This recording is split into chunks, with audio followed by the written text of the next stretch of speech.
lagi sama gue, Haka Fajriana. Dan hari ini adalah hari Minggu. Gue lupa tanggal berapa, pokoknya tanggal belasan Maret lah ya. Dan hari ini masih lockdown. Sebenarnya harusnya sih Sabtu sama Minggu ya, tapi sekarang Sabtunya itu di calendar gitu, jadi nggak ada lagi lockdown di setiap hari Sabtu, jadi cuma ada hari Minggu doang. Dan tiba-tiba gue kepikiran kayak mau buat sebuah video, yang sebenarnya ini video bukan gue banget, karena gue bukan motivator. Tapi karena ada beberapa orang yang meminta, kayak sebenarnya lebih tepatnya kayak bertanya-tanya gitu sih, kayak kakak tuh gimana sih menghandle waktu, atau kakak tuh gimana sih kok bisa dapet banyak apa ya, menurut mereka mungkin sebuah pencapaian kali ya, yang menurut mereka mungkin pencapaiannya tinggi, tapi menurut gue sebenarnya itu belum pencapaiannya tinggi-tinggi banget gitu. Dan gue juga sempat ngobrol sama nyokap gue, berhubung nyokap gue itu adalah seorang guru BK, dan nyokap gue bilang anak-anak di sekolah beliau, gimana beliau mengajar itu pengen tahu gitu loh, ibaratnya kayak kok bisa sih anak sekolah kampung gitu, ibaratnya bisa keluar negeri, bisa jalan-jalan melihat dunia luar ini gitu kan. Anyway, gue dari SD sampai SMA itu sekolah di Bekasi ya, yang menurut orang notabene-nya kayak planet luar gitu, yang tidak terjamah ibaratnya gitulah ya. Tapi akhirnya dari tahun 2012 menginjakkan kaki di negara dua benua ini, dan udah sempet traveling juga ke berbagai negara. Jadi kenapa why not gitu kan, minggu-minggu kita coba untuk produktif gitu. Jadi gue pengen ngasih tahu ke kalian sebenarnya di video kali ini, banyak teman-teman atau adik-adik kelas gue yang nge-DM gue, ngechat gue, bertanya bahwa kak, aku tuh dari keluarga yang tidak mampu, orang tua aku tuh nggak punya lah ibaratnya gitu, terus gimana bisa keluar negeri gitu. Karena sebenarnya zaman dulu ya, masih kecil juga, gue selalu berpikiran bahwa namanya keluar negeri itu hanya untuk orang-orang kaya, tapi ternyata setelah sampai di sini bahwa sebenarnya cuma butuh tekad sih gitu. Jadi gue mau ngasih tau kalian bahwa jangan pernah merasa rendah hanya karena keadaan ekonomi keluarga.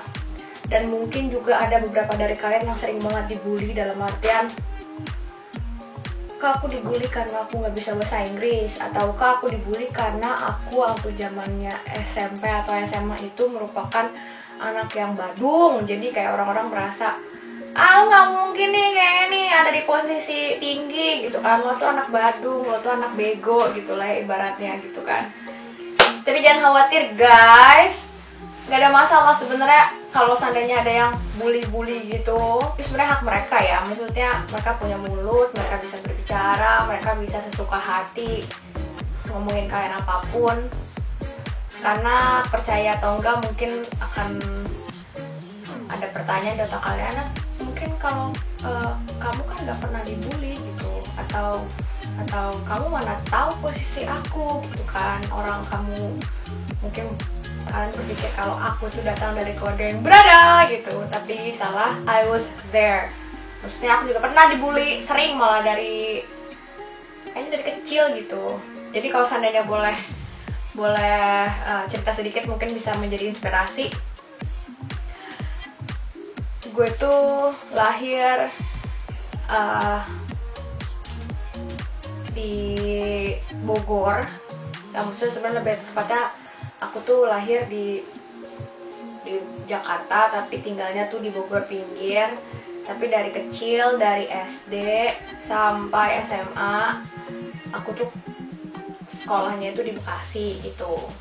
Nah, waktu pas SD sih sebenarnya belum ada ya bully-bully gitulah, maksudnya ya lah anak SD gitu kan, masih kerjanya masih seputaran main gitu. Cuman memang dari kecil, jadi aku punya sepupu gitu ya, sepupu dari bokap itu yang memang S1-nya itu di luar. Jadi aku manggilnya Unirina gitu. Dan kalau nggak salah beliau itu D3, kalau nggak salah D3 atau D2 gitu, itu di Indonesia. Cuman memang melanjutkan S1-nya itu dengan dapat beasiswa di luar negeri, yang which is aku lupa negaranya negara mana ya kan. Setelah itu lanjut S2 juga di luar negeri, dan kalau nggak salah sekarang itu melanjutkan S3 di UI gitu. Jadi waktu pas masih kecil, orang tua itu kayak sudah ngedoktrin gitu kan. Jadi kami ini datang dari keluarga yang saat itu masih belum berkecukupan lah gitu, ibaratnya masih kurang, walaupun gak kurang-kurang banget gitu ibaratnya. Dalam artian masih banyak yang orang tua aku pikirkan gitu untuk masa depan, karena belum punya cadangan gitu loh ibaratnya kan. Jadi dari kecil itu dikasih tahu bahwa coba lihat Unirina, bukan patokannya tuh Unirina itu tidak akan pernah aku lupakan. Nah, jadi ngomongin sama Unirina terus, nih baru beasiswa tuh, kamu kayak dia tuh dapat beasiswa dan beasiswa gitu.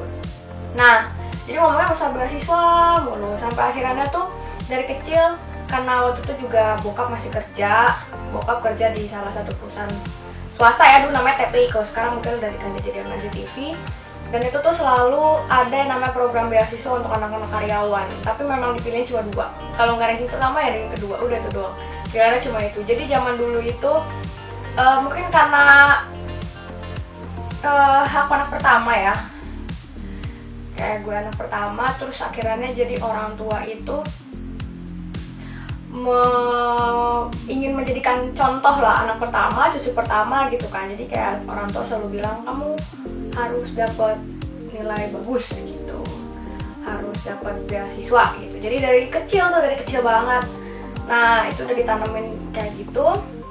Nah karena udah di mindset gitu kan ya, dari kecil harus dapat peringkat 1, terus udah gitu kalau bisa kayak Unirina dapat beasiswa, jadi otomatis di dalam diri ini kayak ngerasa wah kayaknya bisa juga nih gitu kan. Itu udah kayak mindset gitu loh.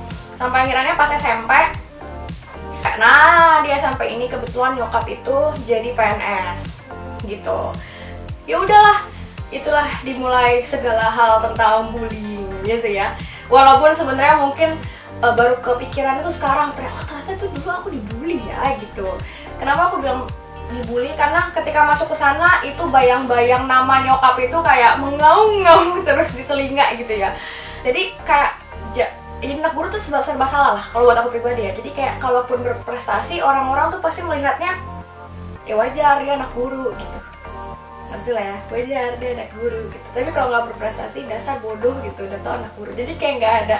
Kalau buat aku pribadi tuh jadi anak guru, jadi maksudnya siswa di mana orang tua tuh bekerja di sekolah itu tuh kayak nggak ada enak-enaknya gitu. Kayak mungkin ada some people gitu yang they will tell me like enak banget jadi anak guru gitu ya, kemana-mana misalkan kayak gratis atau dibantu karena mungkin teman-temannya ngerasa nggak enak kalau ngasih nilai jelek gitu ya. Jadi nggak enak banget gitu, walaupun sebenarnya itu kita dapatkan dengan susah payah gitu ya, dapat ranking gitu tuh kita dapatkan dengan susah payah gitu. Terus sampai suatu saat itu pokoknya itu omongan kayak gitu sering banget lagi. Yang paling parahnya itu adalah mungkin kalau seandainya Pak Bambang Somali ngelihat vlog ini ya Pak, itu sangat amat membekas di hati saya. Jadi saya lupa ya waktu itu, aku tuh lupa waktu itu lagi kenapa. Pokoknya emang Pak Bambang Somali itu terkenal guru yang killer ya, maksudnya walaupun sebenarnya beliau kalau ngasih nilai bagus-bagus sih, cuman kayak killer aja gitu. Jadi waktu itu tuh Pak Bambang Somali itu pernah, jadi waktu itu aku lupa gara-gara apa ya, entah gara-gara nilai aku. Jadi Pak Bambang Somali tuh kayak dia tuh punya bagus sih sebenarnya, punya kayak nilai minimum gitu loh. Jadi kayak nilai minimum dalam artian kamu harus dapat nilai segini gitu. Pokoknya ngasih ke anak-anak itu kayak kamu nih, saya punya target, kamu dapat nilai segini gitu. Dan kadang kalau seandainya tuh nggak dapet, dia suka kayak gimana sih, saya kan ngasih kamu target segini gitu ibaratnya. Nah terus sampai tiba saatnya, aku lupa apa, karena aku nggak dapet targetnya itu, tidak mencapai nilai target Pak Bambang itu, sampai akhirnya beliau itu nyuruh anak-anak gitu ya untuk baris gitu dari tempat beliau duduk ya sampai ke luar jalanan gitu. Itu entah anak-anak yang aku lupa juga sih entah anak-anak yang tidak mencapai target atau anak-anak yang telat atau apa gitu. Tapi kalau untuk telat, aku bisa pastikan aku tidak pernah telat karena aku pasti nyampe di sana bahkan sebelum tukang sapu ada gitu ibaratnya. Oke, jalan gitu belakang ya kan. Terus habis itu kita memanggilnya dengan sebutan Pak Baso ya, biar nggak panjang gitu. Terus Pak Baso ini manggil satu-satu anak-anak, gue diceramahin lah, kamu tuh gimana sih, nggak gue segala macam. Sampai akhirnya di tempat saya, ketika aku maju, dia ngomong kayak gini. Dan kebetulan waktu itu aku tuh kayak sampai SMA sih musuhku tuh banyak banget. Karena kan gini, orang tua kan berpikirnya pokoknya kamu harus dapat peringkat 1 gitu ya. Jadi kalau dari zaman dulu tuh orang tuh selalu bilangnya, ya silakan kalau kamu mau ikutan OSIS, mau ikutan apa, tapi jangan sampai peringkatmu turun karena nanti nggak bisa daftar beasiswa lagi. Jadi aku pribadi udah tertanam bahwa gimana caranya dapat ranking 1, orang lain nggak boleh dapat ranking 1 gitu. Jadi otomatis aku tuh pelit sama teman-teman. Jadi kayak itu sangat amat tidak mungkin. Kayak bisa jadi mungkin kalau aku lagi tiba-tiba kayak pengen ngasih jawaban contekan gitu ya, tapi kayak hampir nggak pernah aku ngasih jawaban contekan ke teman-teman gitu, karena aku kayak ya anak aja, nanti aku nggak dapet yang 1 lagi, nanti dimarah sama ibu, nanti nggak dapet beasiswa gitu-gitulah. Jadi otomatis aku tuh punya banyak musuh sampai SMA ya, tapi tenang, pas kuliah aku sudah sangat amat kayak nilai apa sih gitu. Jadi lebih baik lah untuk ngasih contekan gitu kalau kuliah gitu ya. Tapi kalau waktu pas SMP, SMA, bahkan mungkin dari SD gitu ya, tuh amat pelit sekali tuh ngasih contekan, sampai akhirnya banyak banget musuh. Dan ketika itu Pak Bambang Somali, Pak Baso, itu beliau langsung ngomong kayak gini, oh ini nih anaknya Bu Febri gitu, kamu pikir kamu tuh siapa gitu, kamu tuh ada kamu atau nggak ada kamu tuh di sekolah itu sebenarnya nggak ngaruh apapun gitu. Jangan karena kamu anak guru, nah itu tuh gak enak banget guys. Maksud aku tuh kayak ya udah, kalau saya punya kesalahan gak usah bawa orang tua, bawa aku aja gitu ibaratnya. Kalau emang tidak sesuai target ya udah bobonya aku aja, nggak usah bawa orang tua kan gitu ya ibaratnya gitu. Jadi ya itu dibully, yang dimana pas itu aku ngeliat ke arah teman-teman, dan teman-teman kayak bener itu Pak, bener, karena kan pada nggak suka ya gitu. Nah sejak saat itu kayak aku bilang sama diriku bahwa lihat lo ya, gue akan buktikan kalau apa yang gue capai selama ini bukan karena orang tua. Maksudnya dalam artian gini, bukan emang dapat nilai itu ya emang karena jerih payah sendiri, jelas lah karena orang tua, maksudnya doa orang tua, didikan orang tua, tapi maksudnya bukan karena selalu mereka berpikirannya bahwa dapat nilai tuh dikatrol karena anak guru gitu. Nah itu SMP ya, sampai akhirnya tuh ketika SMA aku membuktikan. Jadi sebenarnya biarkan apapun yang mereka katakan tentang kata-kata baik, kata-kata buruk gitu, biarin aja gitu, masuk kuping kanan keluar kuping kiri. Kalau memang bagus diambil, kalau nggak bagus ya udah gitu. Tapi jangan jadikan omongan mereka sebagai patokan bahwa iya emang diri kamu kayak gitu, emang diri kamu tuh kayak yang orang bilang gitu. Jangan sampai kayak gitu. Karena ketika SMP ke SMA, bukannya sombong, bukannya apa, akhirnya aku masuk ke salah satu SMA RSBI yang sangat amat terpandang saat itu, walaupun sekarang RSBI sudah dihapuskan. Jadi aku masuk ke SMA Negeri 5 Bekasi, yang which is kalau nggak salah aku tuh peringkat ke 3 terbaik, kalau nggak salah 3 atau 2 ya, aku lupa antara 2 atau 3 itu, yang pasti bukan pertama. Karena memang waktu itu yang terpandang itu kalau nggak salah SMA Negeri 1 Bekasi dan SMA Negeri 5 Bekasi gitu ya, masih tahapan Bekasi sih memang. Saat itu tuh kayak anak teman-teman SMP tuh kayak wow gitu. Nah aku cuma pengen ngasih tau aja bahwa bukan karena orang tua gue dapat nilai-nilai saat gue masih SMP gitu, tapi karena I did it by myself gitu ibaratnya, not because my mother is the teacher there, gak ada urusannya sama orang tua gitu. Nah situ kayak teman-teman mulai tuh yang dari SMP, wah gila masuk SMA 5 lo ya, bla bla segala macam. Stop, nggak sampai situ guys.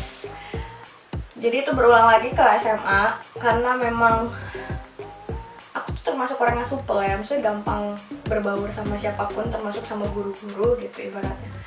Memang mungkin bisa dibilang kalau aku tuh gampang mencuri hati lah ya, terutama hati guru-guru gitu ibaratnya. Tapi bukan berarti karena aku gampang mencuri hati terus akhirnya aku jadi dapat nilai bagus, nggak gitu. Karena ya itu, teman-teman di SMA itu merasa gitu. Dan masalahku lagi terus berulang karena aku tuh orangnya pelit gitu ya, pelit ngasih contekan gitu. Tapi kalau jajanan gitu-gitu sih kadang kalau ada bawa bekal gitu-gitu ya aku kasih aja. Tapi kalau untuk masalah nilai tuh memang aku ini banget lah, sampai akhirnya aku tuh susah dapet temen sampai akhir SMA gitu tuh. Sampai akhirnya ketika keluar dari SMA dapet apa tuh undangan ya, aku keempat, aku ingat banget aku keempat terbaik itu di sekolah setelah diurutkan gitu ya nilainya, keempat terbaik. Yang pertamanya tuh aku ingat banget namanya Irham, sekarang dia di Jerman, anak S3, keren banget emang.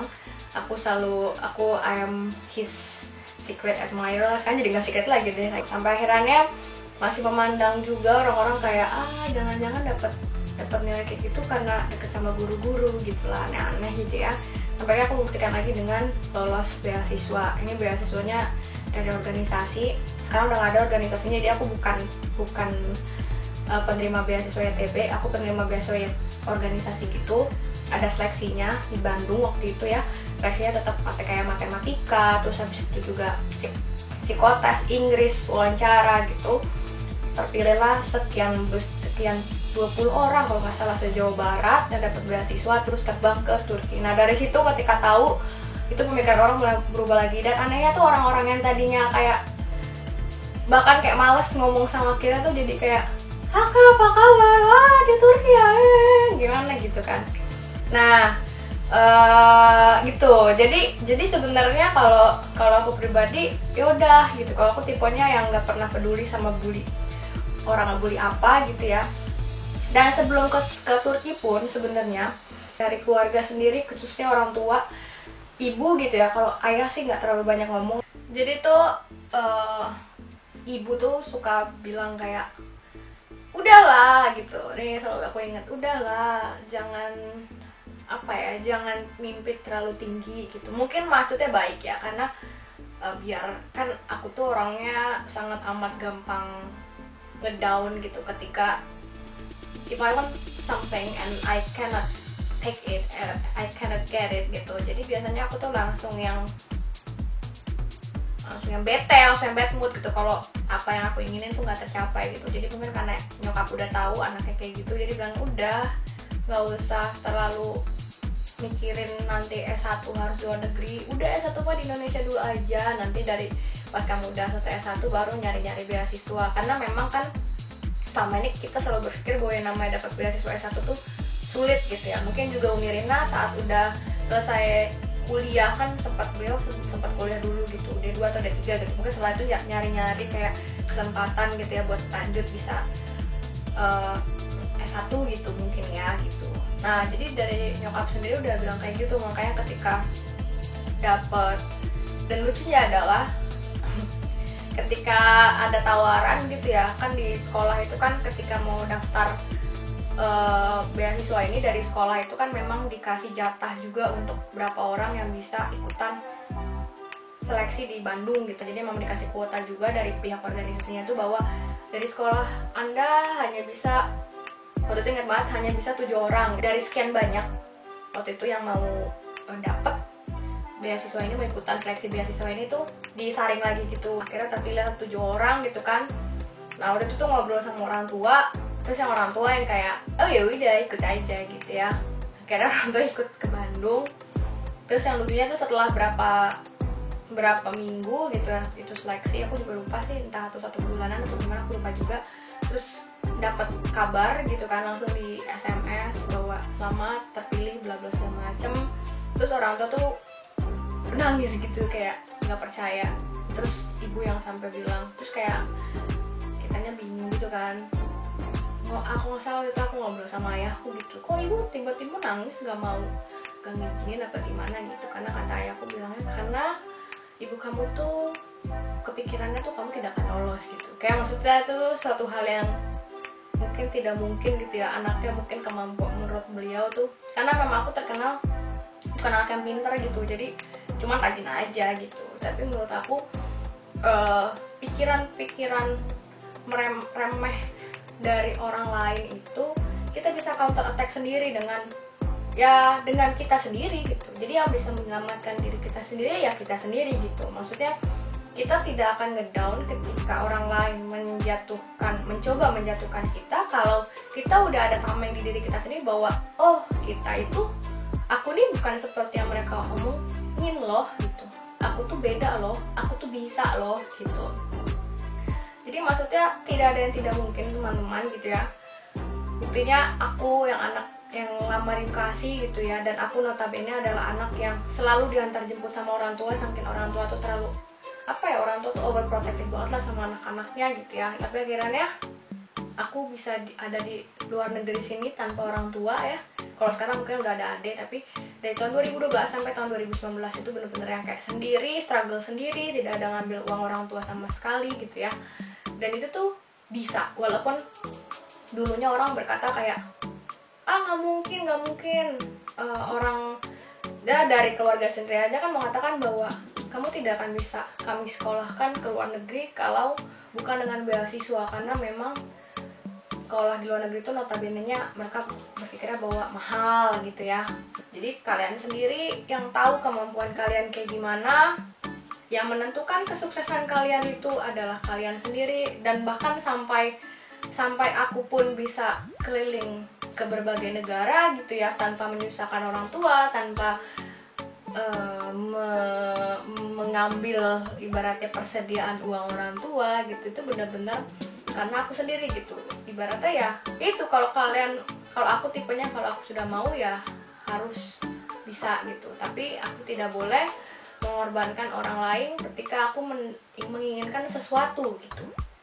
Beda misalkan dapat beasiswa kemana, terus habis itu kalian butuh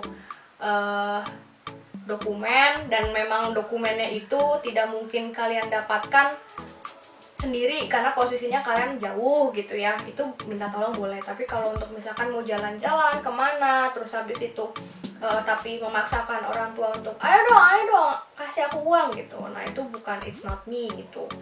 Nah jadi aku berharapnya untuk teman-teman yang nonton ini yang sering dibully atau yang bahkan sekarang diremehkan orang karena keadaan, karena ekonomi, percayalah aku pernah ada di posisi kalian yang dibully. Misalkan aku nggak pintar gitu, aku nggak pintar gitu, maksudnya bahkan orang tua aku aja mengakui bahwa aku bukan anak yang pintar gitu, hanya saja aku rajin gitu.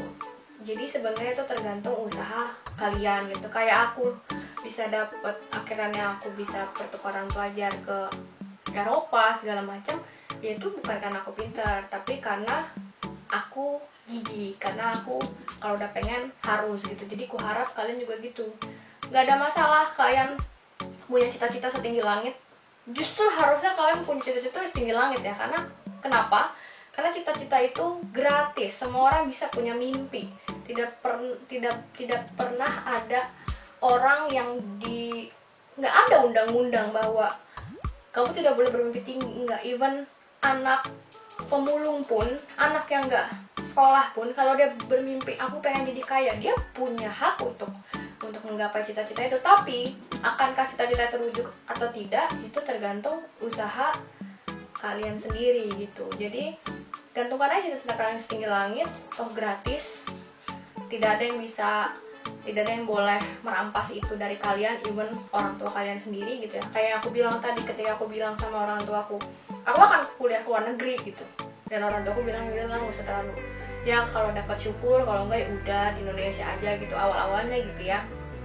Tapi karena aku kepengen, aku mau, aku berusaha, dan akhirnya jadi gitu. Walaupun apapun yang aku dapatkan saat ini tidak ada lepas dari doa orang tua, itu penting. Jadi maksudnya yang pertama kali harus kalian kejar juga, yang pertama usaha, yang kedua pastikan kalau orang tua kalian tuh ridho gitu ya. Jangan sampai kalian punya cita-cita ya, kalau misalkan kadang suka lah yang namanya orang tua mungkin kayak mau pergi ke luar negeri mah, mau kuliah gitu, orang tua kalian mikirnya kayak aduh jauh, karena orang tua tuh gitu. Tapi coba aja pelan-pelan gitu, nggak ada. Kalau waktu itu aku bilang kayak ini sesuatu hal yang tidak bisa jadi tidak bisa terulang lagi gitu. Bisa jadi ini adalah kesempatan terakhir untuk bisa kuliah di luar negeri tanpa bayar sedikit pun gitu ya. Mungkin waktu itu bayarnya hanya tiket pesawatnya aja gitu sama visa segala macam, tapi di sininya memang ditanggung gitu ya. kayak gitu. Nah itu harus kalian pastikan juga bahwa orang tua kalian ridho, karena kalau udah orang tua kalian gak ridho itu udah selesai semuanya gitu ibaratnya gitu. Jadi apapun keadaan kalian sekarang, jangan pernah berkecil hati, khususnya mungkin untuk teman-teman yang belum kuliah gitu ya, ataupun kalau yang udah kuliah juga jangan pernah berkecil hati, semuanya bisa. Tergantung usaha dan doa kalian, doa orang tua gitu, jangan lupa juga kalian minta. Tidak ada yang namanya batasan kamu orang miskin nggak bisa kuliah ke luar negeri, kamu orang yang nggak punya nggak bisa keliling dunia, nggak ada yang kayak gitu, semuanya punya hak. Jadi semoga video ini mungkin jadi kebanyakan curhatnya ya, tapi mudah-mudahan memotivasi. Aku cuma pengen tahu bahwa aku dulunya juga dianggap rendah, pandang rendah. Mungkin sampai saat ini ada orang-orang yang ngomong kalau misalkan kadang kalau kita nulis sesuatu pakai bahasa luar itu kan suka ada kurang-kurangnya dikit gitu ya. Ibaratnya misalnya aku suka nulis pakai bahasa Inggris atau ngomong pakai bahasa Inggris, mungkin apa sih namanya, aksennya agak beda atau tulisannya ada yang kurang gitu. Sampai sekarang juga masih kayak harusnya diajarin nih bahasa Inggris bahasa macam. Tapi I proved it bahwa dengan bahasa Inggris aku yang pas-pasan ini akhirnya aku bisa exchange gitu, bisa ke luar negeri, beasiswa juga gitu kan, dikasih uang bulanan juga, bahkan nanti insya Allah tahun ini juga berangkat lagi gitu. Jadi semua itu hanya tentang pembuktian. Biarkan orang-orang berkata hal yang aneh-aneh, karena memang itu hak mereka punya mulut. Kalian tidak bisa menyetop dengan gak boleh lo mau pikir tentang gue, enggak. Karena kalau kata orang Turki itu we are not a cup of tea for everyone, karena mereka suka banget teh ya. Jadi kita tuh nggak bisa jadi teh untuk semua orang gitu. Semua orang bisa berkata buruk tentang kalian, karena kita nggak bisa memaksa orang-orang untuk mencintai kita terus gitu ibaratnya. Pasti ada aja yang mereka nggak suka gitu. Apalagi kalau mereka udah nggak suka, ya udah kayaknya tuh akan nggak suka terus dan akan susah untuk dibuat sukanya gitu. Tapi yang harus kalian tanamkan ke diri kalian bahwa kalian harus merubah pemikiran itu dengan gue nggak kayak gitu. Kalau lo merendahkan gue silahkan, tapi ketika lo merendahkan gue akan terbang lebih tinggi kayak gitu. Udah lah ya, segitu aja dari aku. Semoga bermanfaat videonya, semoga bisa menjadi motivasi bagi kalian yang mungkin sampai saat ini masih dibully. Karena trust me, I was there and I have been there until now gitu. My job is to prove to them that I am not as they thought gitu. Jadi aku selalu punya moto di hidupku, rendahkan aku jika kalian ingin melihat aku terbang lebih tinggi dari kalian gitu. Thank you for watching this kind of, I don't know whether it's absurd or not. See you in the next vlog.